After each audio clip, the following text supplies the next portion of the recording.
Nice haircut, bro. Welcome to this very crazy and special edition of the Carpool Honcho. My name's Dean Payne for the Crate Flexible Office Space. I'm Rory from the marketing guys. And our Carpool Honcho guest, who you will get to see underneath his wig sooner or later, is Martin Abert from Abert. It's a company that specialises in setting your business up in Hong Kong. This is gonna be awesome. It's gonna be fun. Hey, Martin, tell me something. What song embarrasses the heck out of your two girls? There's lots, but Bohemian Rhapsody, Queen, absolutely kicks butt. Dango, thunderbolts and lightning, very, very frightening. Galileo, Galileo.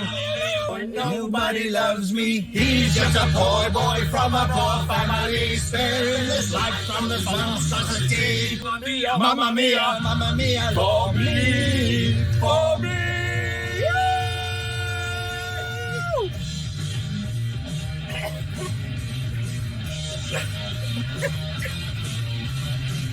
Very good, man. Okay, Hey? we fixed the hairdos. We're all good.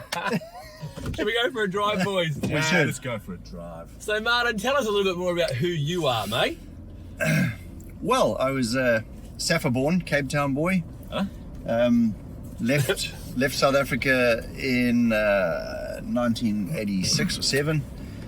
Was faced by 2 years conscript military back then. Wasn't my cup of tea, so zipped off to the UK and in a circuitous way have now ended up in New Zealand. Wow. God's own. Hey, there you go, mate. God's own.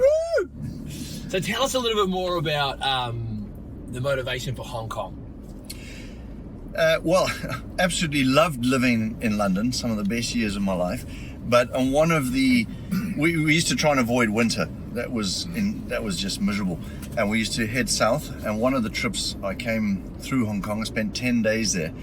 And when they say the city that never sleeps, they're not exaggerating. 10 days, we just cooked it at both ends. and I thought, yeah, I need a bit more of that place. Yeah? How old were you then?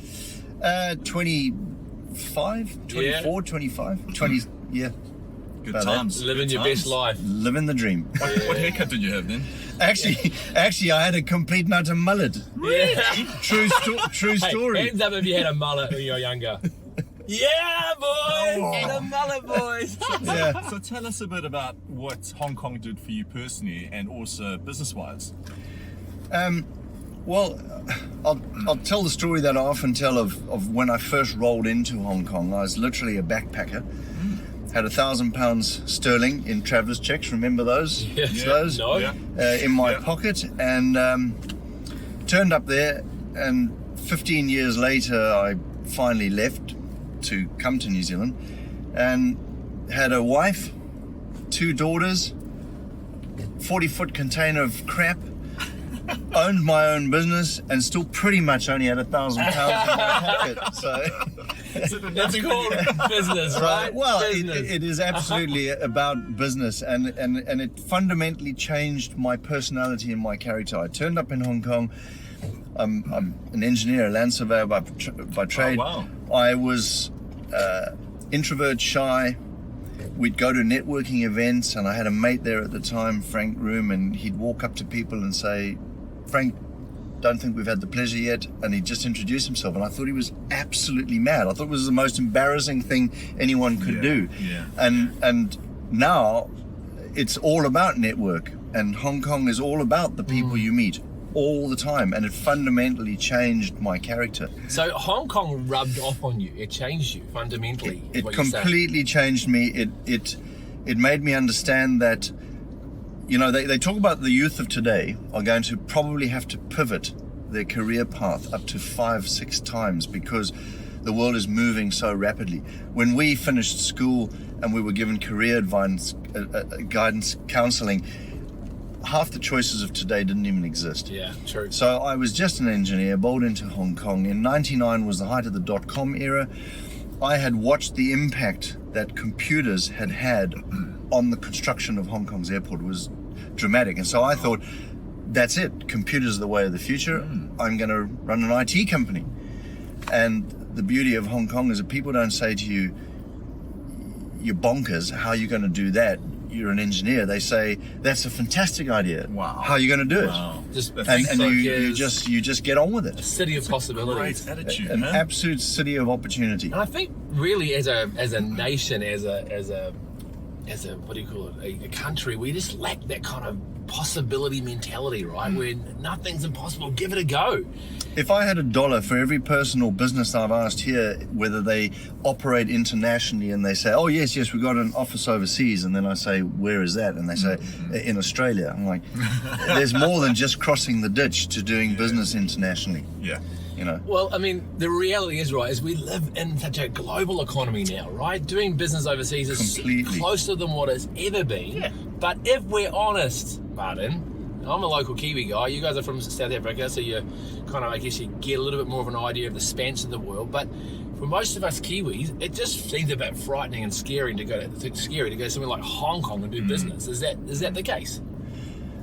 I think it is the case. And I think people have this preconception that it's going to be really difficult, really expensive.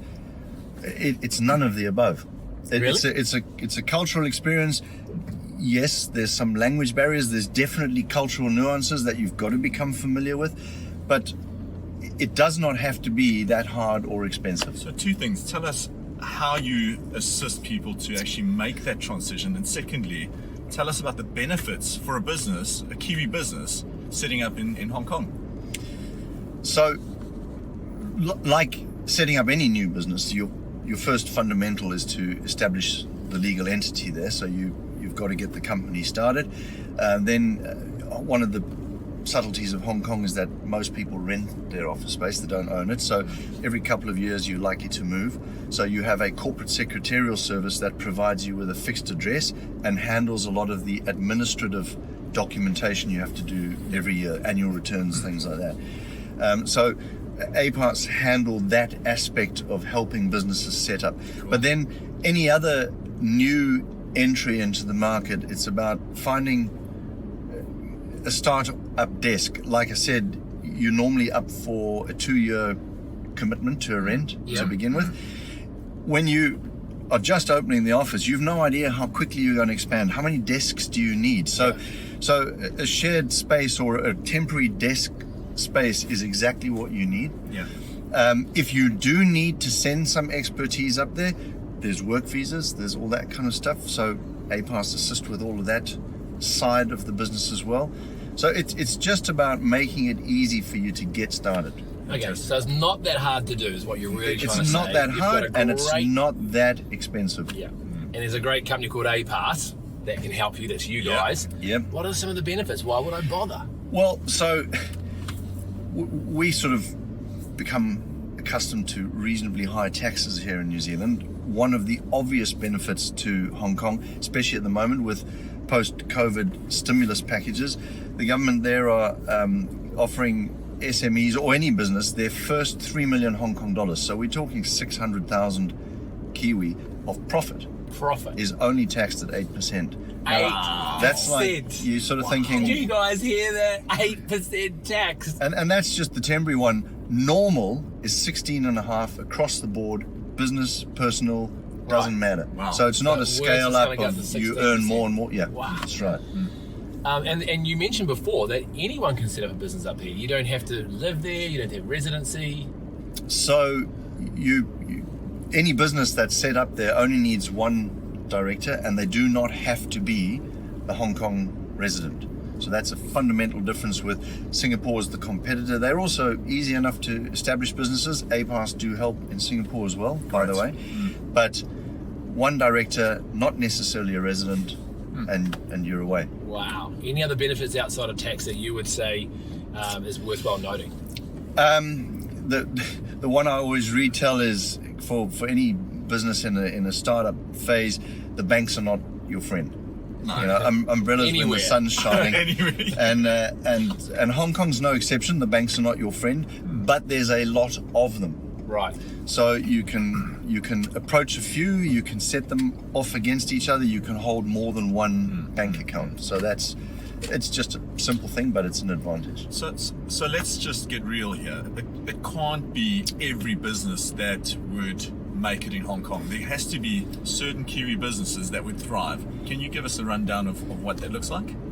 So, an example would be that if you're a mortgage broker here in New Zealand, there's no, unless you're going to restart yourself in Hong Kong, there's no advantage to setting up there.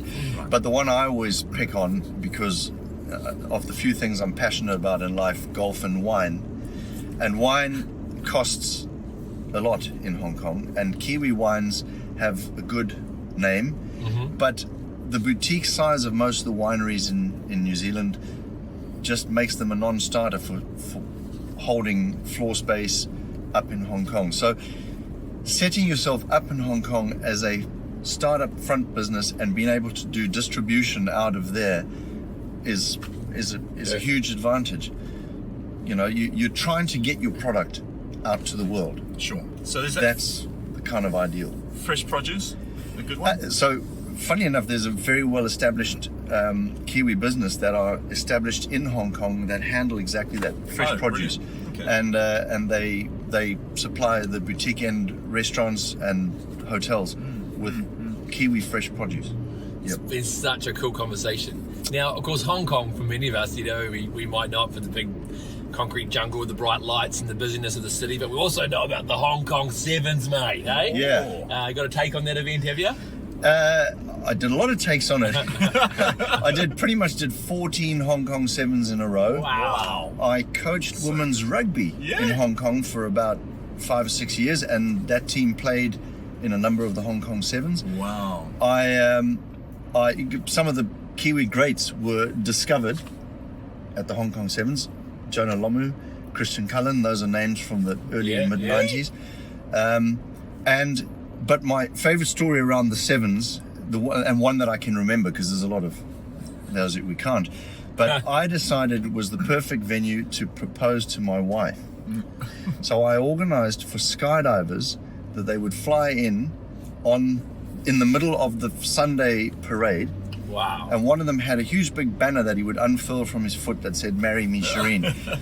Of course, I'd been so many years dilly-dallying. We'd been dating for about 6 years, and one of the jokers pointed out that she might run out on the pitch and say yes to the skydiver. It didn't say "Marry me, Shireen, love Martin" or anything. The banner wasn't that big. Anyway, this is a good business lesson. The plan A was so good that I didn't have a plan B. And the skydivers had done the practice runs. They said it's all good to go. And on the day, the weather was just crap. It was howling wind, pouring rain, and the skydivers never even took off from Kai Tak. So it was the flag that never flew. And it was such a cool story that even Nuri Vitachi, who's a really well-respected journo in Hong Kong, he even latched onto it, and there was a little piece in the South China Morning Post about the flag that never flew. So moving from your plan A to APAS, how can we get hold of you? And I believe you got an amazing offer for our audience. It's an offer. The word we were talking about earlier was consult. I don't like that. So anybody who is thinking about business outside of New Zealand, or perhaps already does business outside of New Zealand, that is looking to expand or is looking to explore the opportunity of Hong Kong, I'd love to just chat to them. There's no obligation. It's a coffee, or if it's in the evening, I'll buy the wine. But that's what I'd like to do, is speak to people about what are the opportunities for them. Cool. So good to have you on the show today, mate. Yeah, that was fun. Guys, I really want to challenge you, particularly as a local Kiwi, to expand your thinking around business. We live in a global economy. You don't just have to be doing business in New Zealand anymore, guys. It's so much easier than what you think to go abroad and do bigger and tap into much larger populations. Thanks so much for listening. We really like to thank our amazing sponsors, the Crate Flexible Office Space. Yeah. good. Rory from the marketing guys. Business with locals. And Toyota New Zealand for these 4 wheels. Thanks for the ride, Toyota. Thanks, Toyota. And don't forget, get a hold of Martin from APAS, apas.co.nz. Bangles, thunderbolts and lightning, very, very frightening. Galileo, Galileo.